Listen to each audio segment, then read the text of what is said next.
Assalamualaikum warahmatullahi wabarakatuh. In this time, our group want to presentation about Introduction to Education Linguistic, about discourse analysis and psycholinguistic. Before we start, let us introduce ourselves. We are from group 5. I am Nira Fadila Warismasari. My friend's name is Puji Dwi Rahayu and Revia Lutvinur Diaz. In this material, we will talk about in point A, discourse analysis. We will explain about discourse versus text, context, cohesion and coherence, and then turn taking.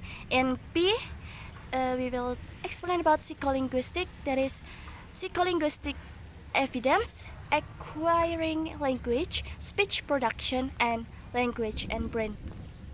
Well, let's be started. In A, discourse analysis.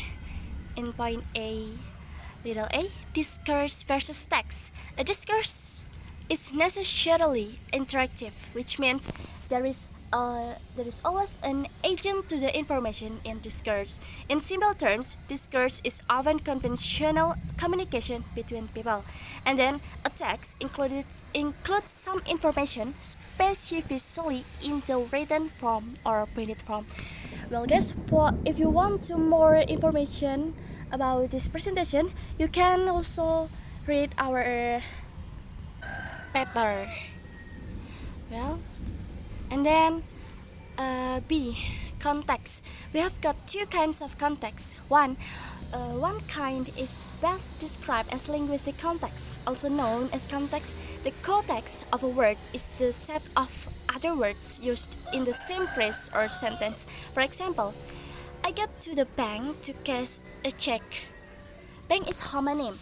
By looking at other words in the sentence, we know which type of bank is intended.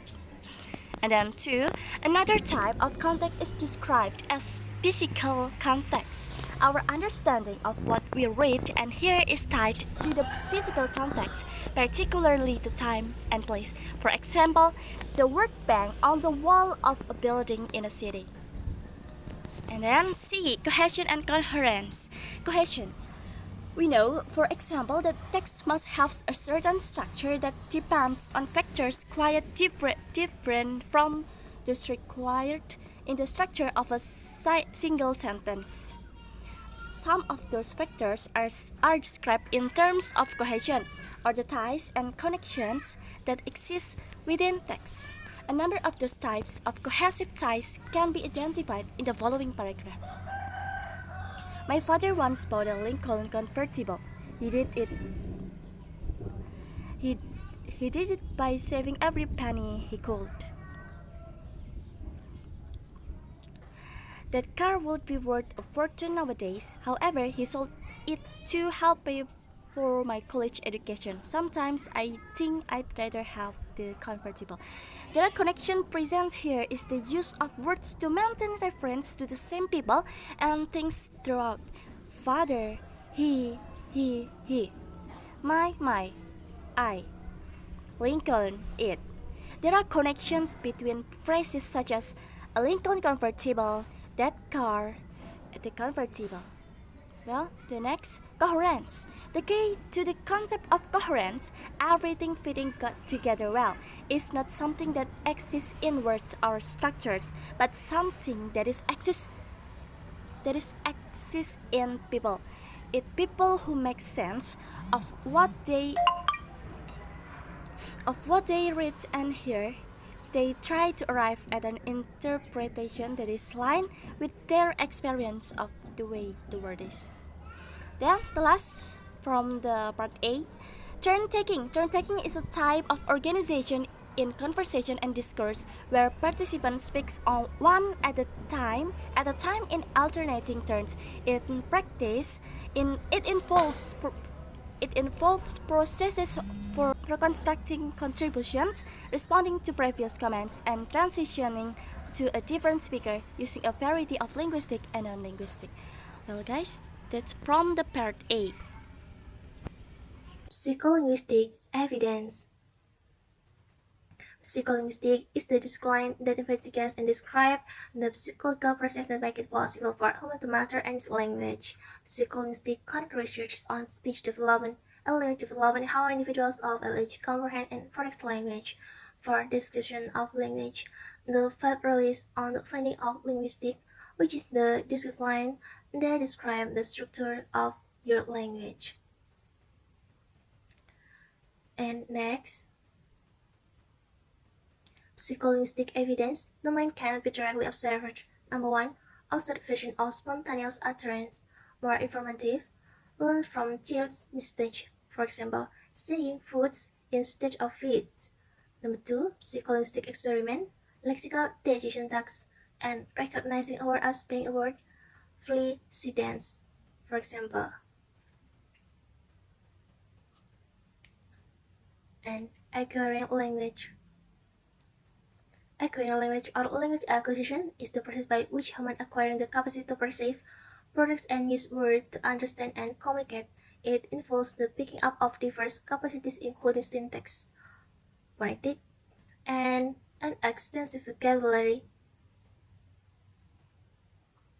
Language acquisition. Have you had the wonderful experience of gazing at a newborn baby through a hospital nursery window? You know full well that those baby can appreciate your soulful admiration, right? They can understand what you say, much less talk to you. But what kind of awesomeness happened in so short time? That turned this ball of pure kindness into a judgment fellow pointing at everything in the grocery store, having a fit when you don't get him what he wants. Language acquisition is the process of building the ability to understand a language, using it to communicate with others. It is the process of going from a wordless wonder into somebody who can stop talking during class. For example, data language acquisition or more specifically, first language or native language acquisition. If you were born in Korea to parents who speak Korean with you, you will naturally end up talking Korean. The same goes for whatever native language you are taught. Materi berikutnya yaitu speech production. Apa itu speech production? Speech production adalah proses yang dimulai ketika pembicara merumuskan pesan dalam pikirannya untuk dikirimkan ke pendengar melalui pidato. Produksi bahasa lisan melibatkan 3 tingkat pemrosesan utama, yaitu yang pertama conceptualization, yaitu proses konseptualisasi atau persiapan konseptual, di mana niat untuk membuat ucapan menghubungkan konsep yang diinginkan dengan kata-kata yang akan diucapkan. Di sini pesan-pesan yang dimaksudkan proverbal dirumuskan dan menentukan konsep-konsep yang akan digunakan. Selanjutnya yaitu formalization. Tahap kedua ini yaitu tahap perumusan, di mana bentuk linguistik yang diperlukan untuk ekspresi pesan yang akan ingin dibuat. Kemudian tahap ketiga yaitu articulation, yaitu produksi wicara, yang merupakan pelaksanaan skor artikulatoris oleh paru-paru, glutis, laring, lidah, bibir, rahang, dan bagian lain dari alat vokal yang menghasilkan ucapan. Berikutnya yaitu area bahasa di otak. Sejumlah penemuan telah dibuat tentang bagian-bagian tertentu yang ada di otak yang berhubungan dengan fungsi bahasa. Pada dasarnya kita akan memiliki 2 bagian otak, yaitu belahan kiri dan belahan kanan.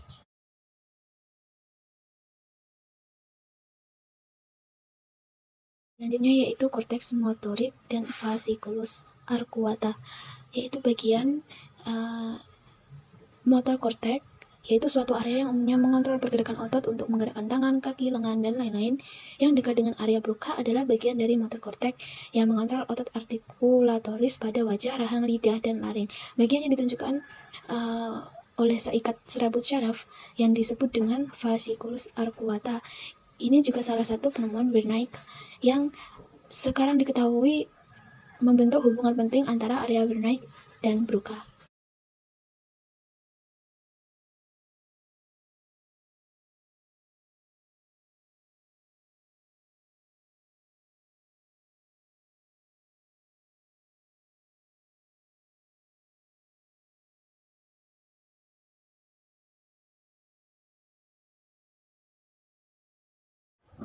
Berikutnya yaitu tongue, tip, and sleep.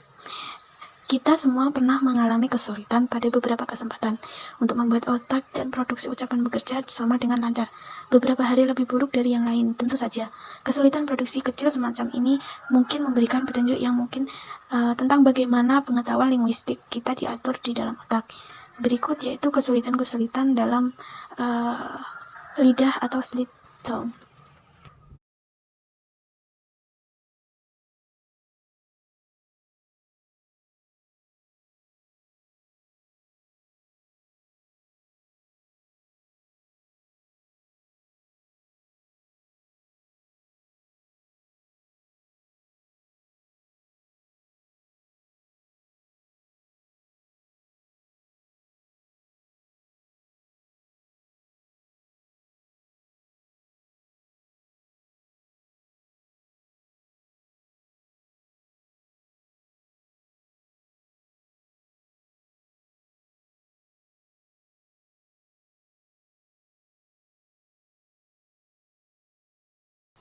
Well, that's all from our group.